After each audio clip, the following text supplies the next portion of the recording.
Dashur miq, dhe në vazhdim e kam paralajmëruar që nga nisja e këtij emisioni, do të flasim sot për konkretisht për një muajin e shenjtë të Ramazanit për gjithë besimtarët e fesë islame, të cilët pra nga dita e sotme do të kenë, mund të them kështu, një mënyrë ndryshe për t'u qasur fesë të tyre, duke bërë pra një regjim krejt tjetër jetësor dhe sigurisht që konsiderohet edhe si një pastrim shpirtëror. Por për gjitha këto, çfarë do të thënie ka ky muaj për fenë islame dhe gjitha si duhet përgatitemi shpirtërisht për muajin e Ramazanit, do të flasim me Hoxhën Bari Sejdiun, që kam në studio. Mirëmëngjes dhe faleminderit shumë që jeni këtu i nderuar. Mirëmëngjes, faleminderit për ftesën. Zëri Sejdiu, po nisim pra konkretisht për domethënien e muajit të Ramazanit për besimtarët e fesë islame. Çfarë domethënie ka? Po sigurisht që ky muaj i Ramazanit është një muaj i veçantë që është veçuar nga muajt tjerë hënor dhe patjetër se është muaj në të cilin ka filluar dhe zbritja e Kur'anit. Është një muaj që Allahu i Madhruar e ka dalluar nga muajt tjerë në veçanti për shkak të agjërimit këtij muaji. Edhe pse historiku i agjërimit është shumë i vjetër që nga njeriu i parë Ademi a.s. e deri tek profeti i fundit Muhamedi a.s. të gjithë pejgamberët thuajse kanë agjëruar në mënyra të ndryshme dhe në mënyra të periudhave të tyre që Zoti i Madhërisëm ja u ka obligu. Ramazani ka një domethënie të rëndësishme për jetën e njeriut në përgjithësi, sepse është, siç thatë ju, një ushqim shpirtëror, një pastrim shpirtëror, një pastrim fizik dhe pastrim material.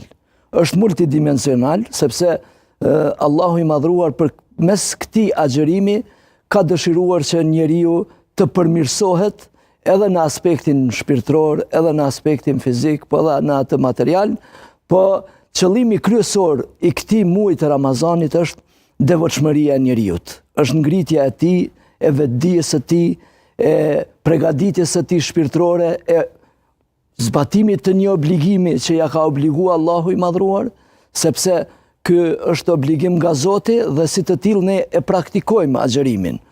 Po mos ishte muaji i Ramazanit, në cilin Allahu i Madhruar e ka konfirmuar në Kur'an dhe ka thënë muaji i Ramazanit është ai muaj në të cilin ka zbritur Kur'ani, është udhëzim për njerëzit dhe gjithashtu për ata të cilët e dojnë ta ngrisin devotshmërinë e tyre dhe dallues i të mirës dhe të keqes. Kur të themi dallues i të mirës dhe të keqes, na lën të kuptojmë shumë sepse ka zbritur Kur'ani në të dhe Kur'ani përmban gjitha ato dispozita njerëzore që besimtari duhet t'i praktikoj gjatë jetës së kësaj bote. Gjitha dispozitat pra dhe fillimi i zbritjes së këtij libri ka filluar në muajin e Ramazanit.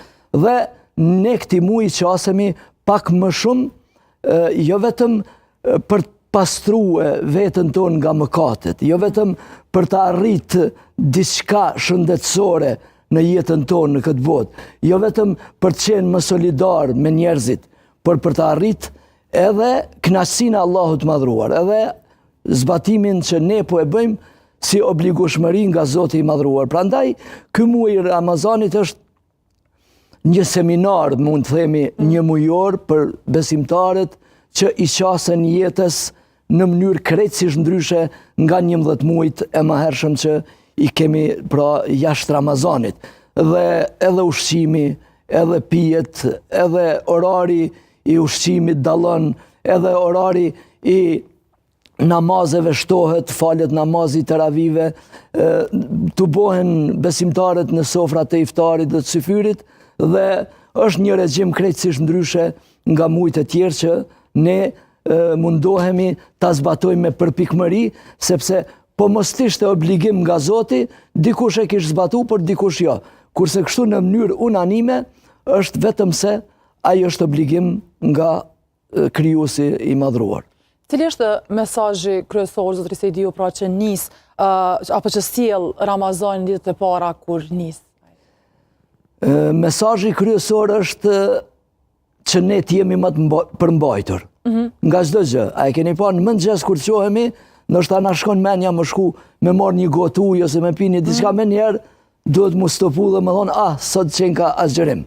Prandaj, jo vetëm abstenimi nga ushqimi dhe pijet dhe gjitha ato që i ndalon gjatë ditës agjërimi i Ramazanit, por njeriu e bën më të durueshëm, më të edukuar, më të devotshëm, më të arsyeshëm, më të urtë, sepse durimi dhe urtësia e njeriut është cilësia më e mirë dhe më e lartë që njeriu duhet ta ketë në këtë botë.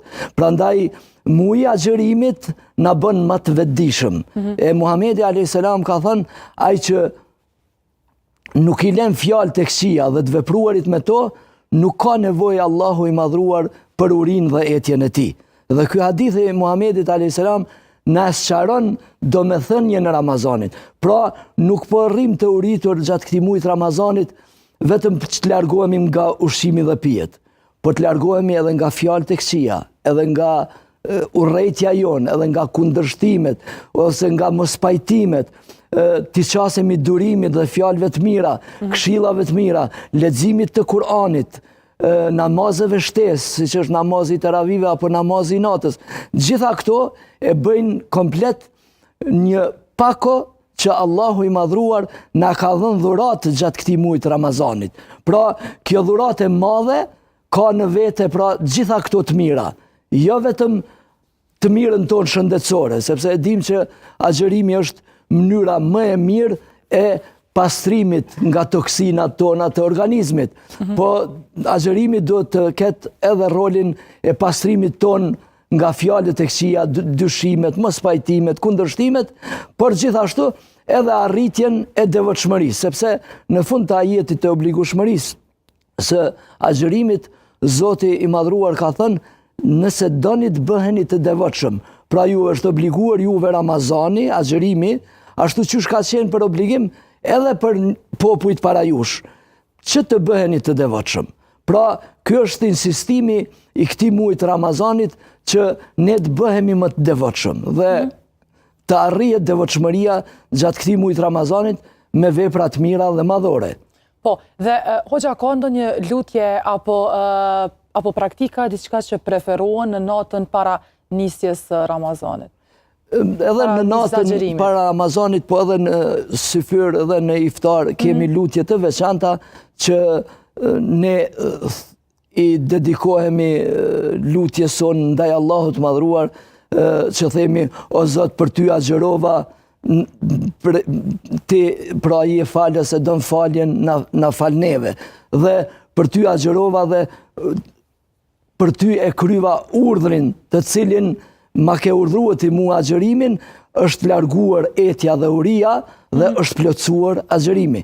Këto janë lutje të veçanta të Ramazanit, por edhe çdo lutje tjetër që njeriu don ta bëj për veten e vet, për familjen e vet. Nuk ka ndonjë kufizim që duhet lutemi vetëm me këto 2-3 lutje dhe tjerat lutje të anashkalohen. Jo, përkundrazi, mund të lutemi për çdo gjë në jetë. Dhe dihet që është periudhë e artë që Allahu i madhruar i pranon lutjet, edhe para iftarit, edhe në kohën e syfyrit, dhe nuk i kthen mrapsht lutjet e besimtarit të sinqert. Po, dhe hoxh, nëse flasim për këtë, çfarë këshille keni për gjithë ata që kanë vendosur ndoshta për herë të parë ta nisin agjërimin?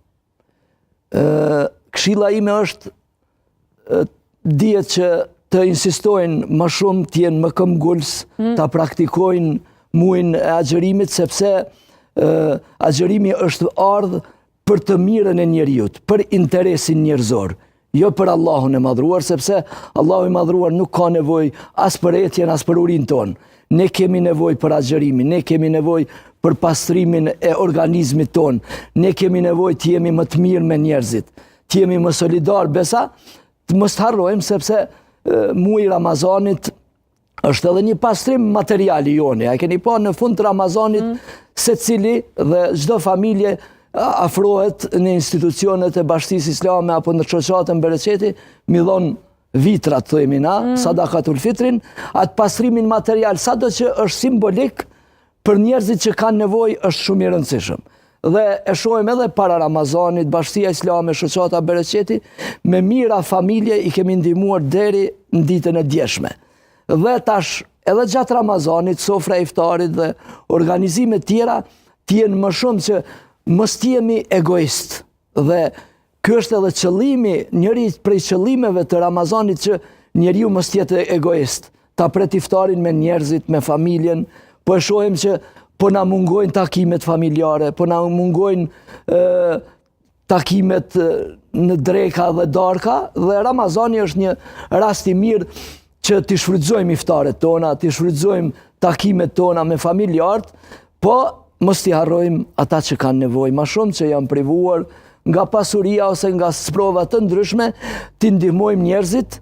Është mirë që në muajin e Ramazanit jo vetëm sadakatul fitri, po e praktikojnë shumë prej muslimanëve që të nxirret edhe zekati, pra zekati i pasurisë, që njerëzit e pasur e kanë për obligim me dhon zekatin e pasurisë së tyre, ta praktikojmë edhe këtë në muajin e Ramazanit sa më shumë, sepse shpërblimi tek Allahu i madhruar është më i madh. Po, dhe nëse flasim për kategoritë hoxh që janë të liruar, mund të them kështu, sipas fesë islame nga agjerimi, cilat janë ato? Edhe këtë e ka definuar Allahu i madhruar në Kur'an dhe ka thënë ai që është në udhtim apo i smur nuk e ka obligim që të agjeroj. Edhe kategoritë pra që kanë smundje kronike, gratë me të përditshmet e veta dhe gjithashtu ata që kanë smundje që nuk mund të konsumojnë barnat e tyre vetëm gjatë iftarit dhe syfyrit, ka njerëz që duhet të konsumojnë edhe ma shpesh ushqim dhe ju rrezikohet shëndeti.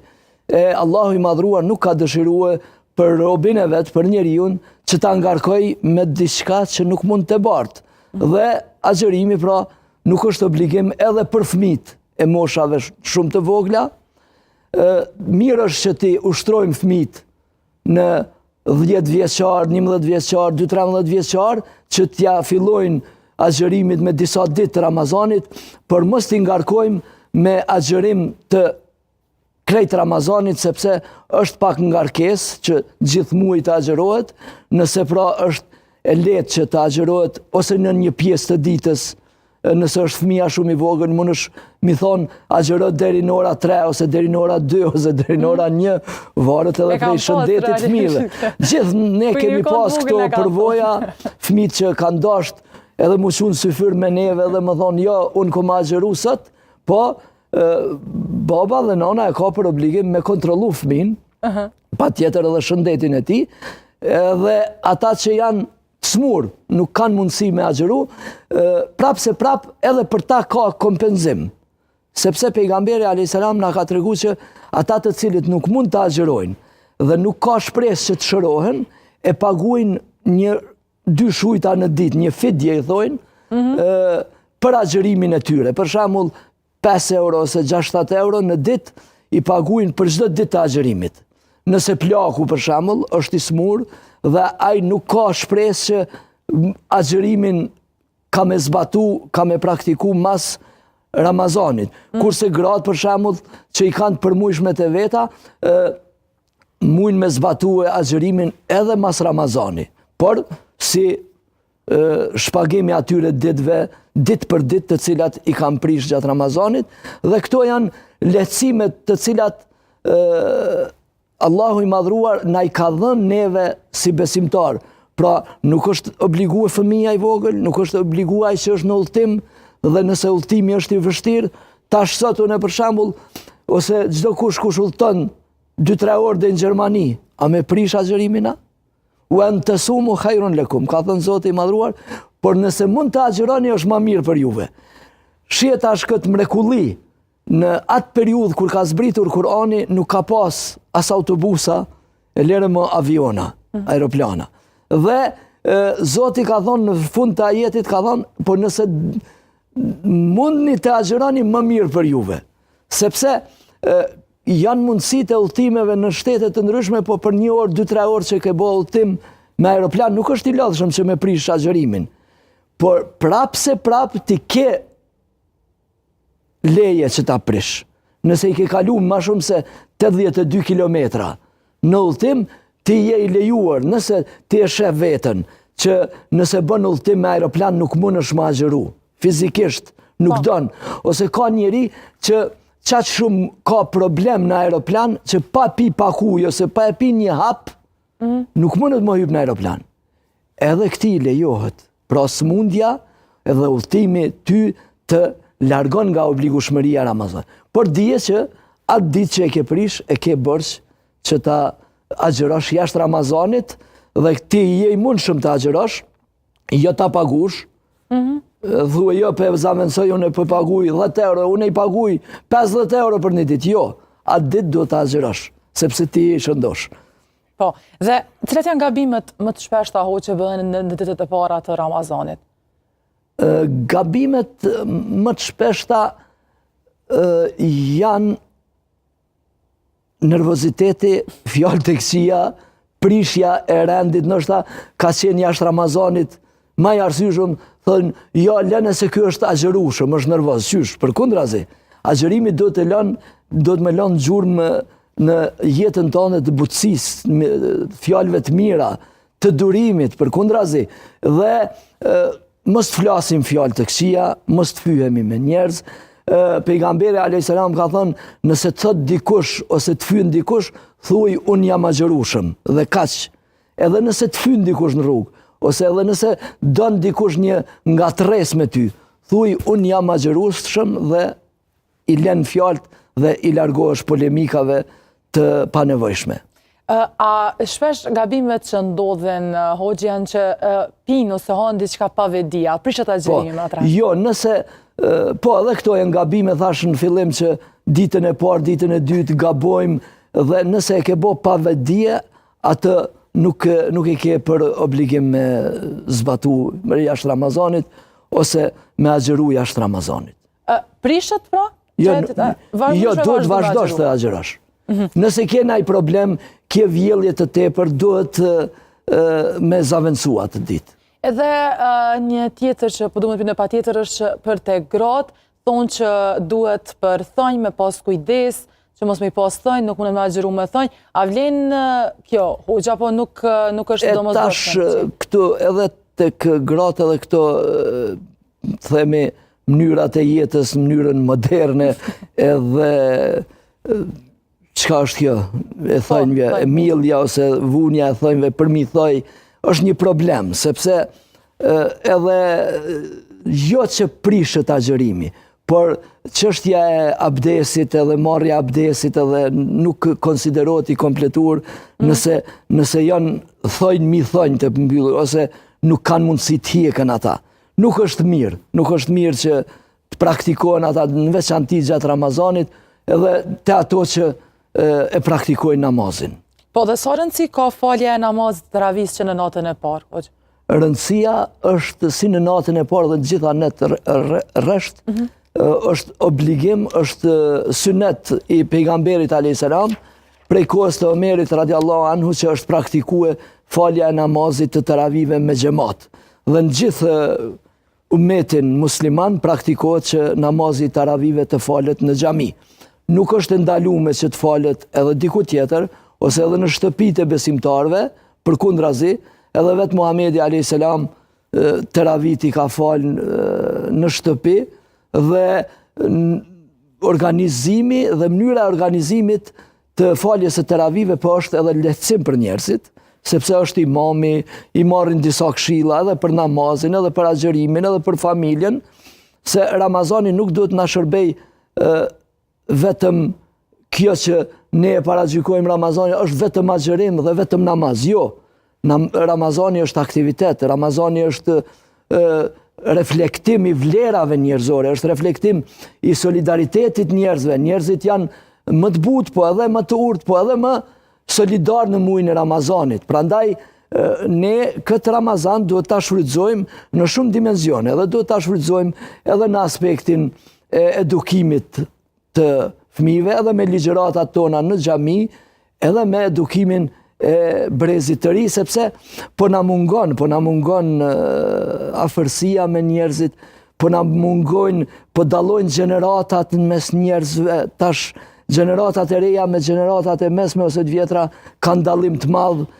Pastaj ne duhet mu mundu që këtë muaj të Ramazanit ta gjejmë një pajtueshmëri dhe të komunikojmë më shumë me prindrit. fëmija t'jenë më komunikativ, me prindin, me mësusin, ai trekonshi që po na thonë në për shkolla, duhet mu respektu prindi, mësusi dhe fëmija, por duhet më qenë shumë të kujdesshëm se po e shohim se çka po ndodh në për shkollat tona. Po, dhe pikërisht tek kjo, si mund ta shfrytëzojmë këtë muaj pra për të përmirësuar raportet familjare apo shoqërore? Na edhe në për ligjëratat tona, në xhamit tona, jo nuk flasim vetëm për Ramazanin. Gjatë gjithë këtyre ligjëratave qendrore që i kemi në xhamit, flasim për edukimin e fëmijëve, flasim për pozitën e nanës dhe të babës në familje, për respektin e mësuesit, mësuesës dhe institucioneve, si njeriu do të jetë më i arsyeshëm në shoqëri, sepse Islami dhe as agjërimi nuk kanë kuptim nëse ato nuk e kanë anën e praktikës. Edhe namazi jonë nuk ka kuptim nëse ne jemi të mirë vetëm në xhami, e jemi shumë të vrasht jashtë xhamis, ose jemi të mirë në xhami dhe kur shkojmë në shtëpi jemi të vrasht me babën dhe me nonën. Pa marrë parasysh baba jyta është praktikues apo diçka tjetër, ose edhe një feje tjetër më qenë, se kemi raste që fëmija e ka pranu fenë dhe baba është i një feje tjetër. Ti si fëmijë e ke për obligim mu sjell mirë me prindin tënë, pa marrë parasysh besimin e tij. Prandaj ne mundohemi që në këtë kontest ta vetëdijsojmë masën, të vetëdijsojmë rinin, të jemi më të afërt, të jemi më të dashur dhe ky është edhe një mesazh edhe i agjërimit, që në fund të këtij muajit Ramazanit dalim me një dashni më të madhe në zemrat tona, me mirësi për njerëzit, me bujari më të ngritur se sa jashtë Ramazanit. Dhe jo si të përfundon Ramazani, të harrojmë edhe xhamit, të harrojmë edhe ato të mira, jo. Përkundrazi, mos jemi vetëm besimtar sezonal, vetëm në Ramazan jam musliman dhe jashtë Ramazanit nuk jam. Jo, përkundrazi, Ramazani duhet të reflektoj mirësinë edhe dashnin tonë edhe jashtë Ramazanit, për njerëzit tu edhe për rrethin ku jeton. Si e shoh këtë interesimin apo këtë pjesën e agjërimit ndër vite, sa ka ndryshuar? Po sigurisht se ka ndryshu edhe jo vetëm prej para luftës, e gjatë kohës së komunizmit është ndryshim i madh, po edhe mas luftës domethënë ka ndryshim të madh. Në xhamit tona sot tani i kemi rini, shumicën 80% e xhamatit në xhami i ke ri. Në ditët e xhuma nuk ke asnjë xhami në Prishtinë, se shpesh po dëgjojmë jo ka mjaft xhamia në Prishtinë. Ata që jenë në institucione, edhe ata që thonë ashtu, le dalin ditën e xhumon në ora 12, ose kur është në ora 1 xhumoja, dhe le të nisen nga Dardania, e le të shkojnë deri atje në Lugmer, e të shohin xhamit edhe borët e tyne. A janë, edhe kur të bjen shi, edhe kur të bjen borë, a janë njerëzit vetëm xhami, se kishtë dalë njënin një ditë e pashtë në televizor, për këtyne grupit, mës të prishëm Ramazanin, dhe nuk ka njerëz në për xhami, dhe ka 2-3, ka 5-6 veta në për xhami, jo përkundrazi. Në xhami ka plot, edhe shëqyr Zotit që ka rini plot, ja të vetëdijsu njerëzit edhe lexojnë, edhe mësojnë fenë e tyre ata që e dojnë qatë fe që e dojnë. Dhe falë Zotit, edhe ne si Bashki Islame, po edhe në përgjithësi, jemi munduar që ta majmë arsyen, logjikën dhe të vërtetën në rinin tonë, dhe kjo neve na intereson.